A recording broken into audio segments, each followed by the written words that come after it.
Same principle. So I'll just show you something we did around CBeebies, which is our preschool channel. This is what we have. This is what most children's preschool channels have somewhere in their output. It's a presenter reading birthday cards sent in by parents, and we normally get through about 20 a day, and we have sackloads of cards which never get on screen. We have lots of disappointed children, and we have lots of irate parents. And it just seemed like technology should be able to answer that for us. The kids who do get on that, if their parents remember to record the program that day, which is often one of the biggest complaints that they forget, because it's their birthday, so they've got far more interesting things to do that day. Those who do, so those kids who do see it have that fantastic moment of seeing themselves reflected on television. It's still a really important medium for them. But the vast majority of kids could never get that. So we created something. I'm sorry, this is a poor video taken off the web, but let's see. Maybe I can talk you through it. Hello, could you up the volume a bit? Now we get so many birthday cards delivered to us here at CB. So this is running on the website now. As many as we can. But did you know it's now possible to send a personal birthday video message from me to your little one, and you don't even need to send a card. You can do it all here on the website. Take a look. So I'll just talk you through the application. Very simple. You get a little drop down. It asks you for your child's name. We went into the official records, the census records, to find out the most likely names. So by recording 250 different names, we tap off about 80% of the population. Because actually most parents aren't that original when they're picking their kids' names. You put in their age, you put in who it's from, and you put in the character, their favourite character. And then they get this. CBeebies, and it's birthday time! Let's find out who has a special birthday card in the sack today. Wow, Jacob, look!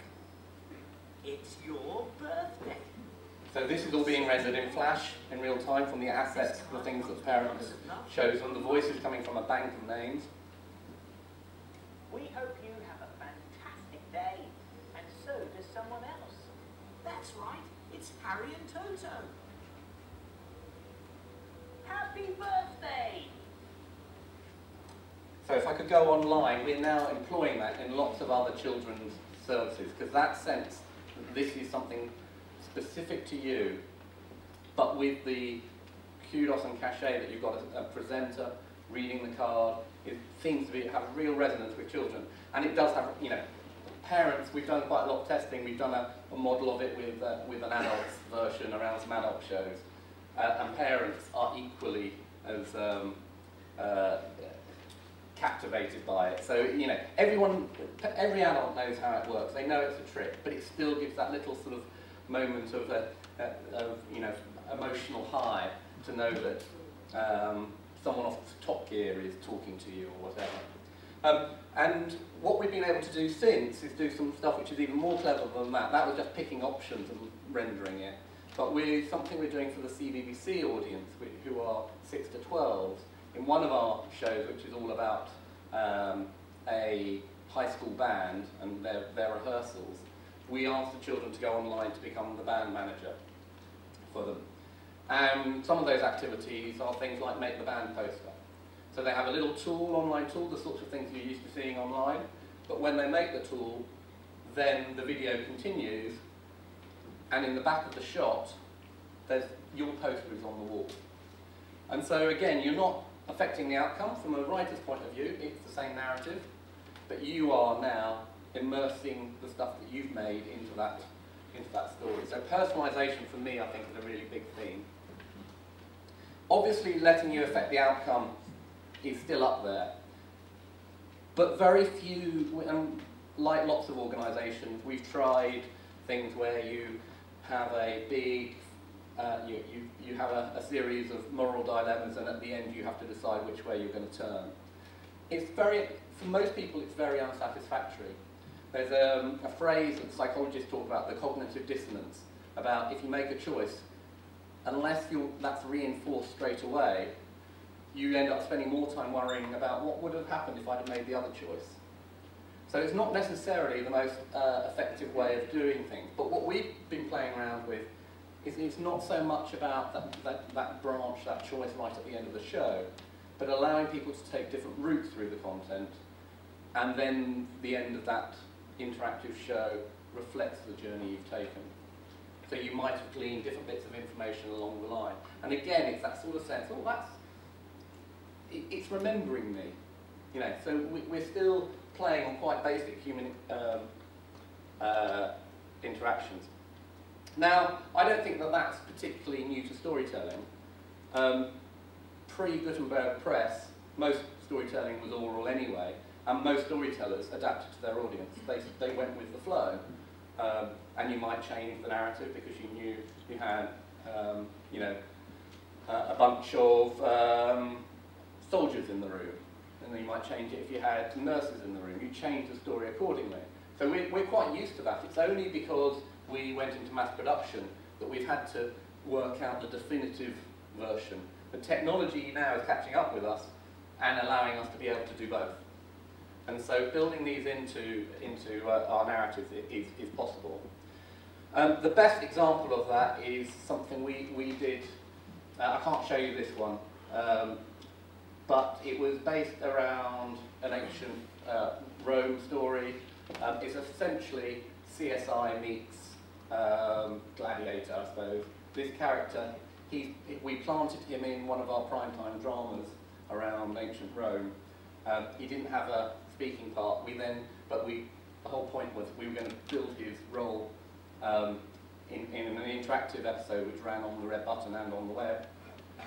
We promptly killed him off in the first 5 seconds, so he's dead throughout this episode. I don't think he was so happy after that. But the journey is literally, you're in the room. So it's CSI, but rather than watching Grisham look through the evidence and being taken on Grisham's journey, you can control your way around the room.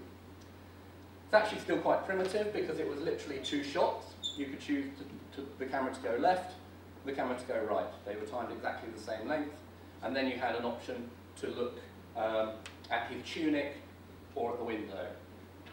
Time to be exactly the same length again, and if you, depending on which route you went, you would pick up bits of information which at the end would ask you, so what do you think the cause of death was? Any route, and I think this is really important, again it's sort of classic to storytelling, it's like Agatha Christie. If you are doing a crime novel, you want to know that there couldn't be another option.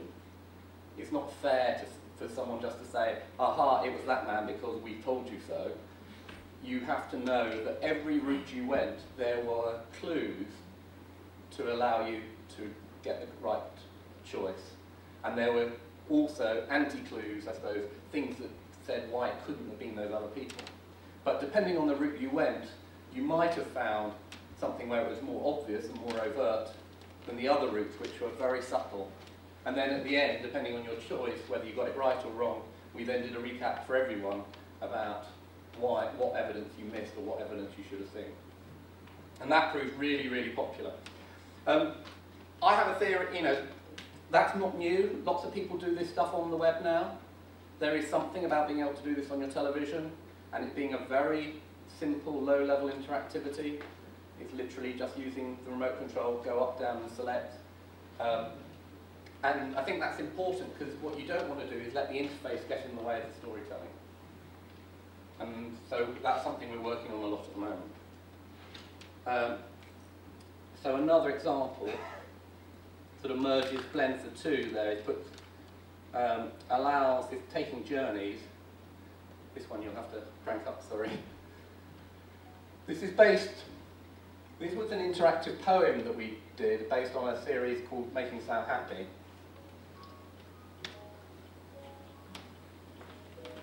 And the idea here is you make choices based on your mood, how you feel at certain times of the day.